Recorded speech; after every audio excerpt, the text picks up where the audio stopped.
Asinibingelele sinamukele ngaphansi kwe-YouTube channel uSiba lukaZulu. Kwisifundo sethu namhlanje sizobheka izaga nezincazelo. Isaga sokuqala ke sizosibheka isaga esithi imikhombe iyenanana. Lesi simo ke sokukhuluma sisho ukuthi uma weboleka umuntu into yakho usuke uzibekela mhlazana uhluphekile nayo yokusiza. Isaga sesibili ke sizosibheka isaga esithi okwehlula amadoda kuyabikwa. Kanti ke lesi simo ke sokukhuluma sivamile ukusetshenziswa kanti sisho ukuthi ke uma into seyehlula ibandla iyabatshazwa.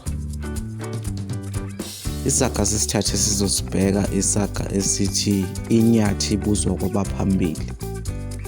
Kanti ke lesi simo ke sokukhuluma sisho ukuthi kuyaye kube kuhle ubuze kubantu abanolwazi noma abadala abangaphambi kwakho kande wenza into.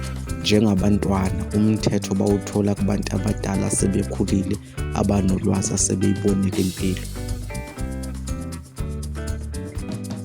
Isaga sesine ke sizosibheka isaga esithi ukuhamba kuzala indona.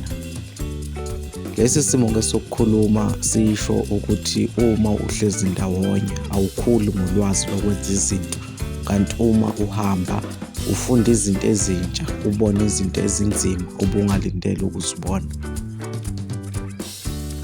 Isaga sokugcina ke sizosibheka isaga esithi ithendele lihle ngelikhala ligijima. Kanti ke lesi simo ke sokukhuluma sisho ukuthi umuntu ukudla athi ekhala kodwa bezama ukuze aphumelele. Umuntu wehluleke ezama. Umbukiso wethu namhlanje sizowushiya khona lapha. Asiphinde sikunxuxe ukuthi usubscribe ngaphansi kwe-YouTube channel, ushiye ukuphawula kwakho lapho kuma-comment, uphinde ulike nevideo yethu namhlanje. Uze kube ngokuzayo siyavalelisa.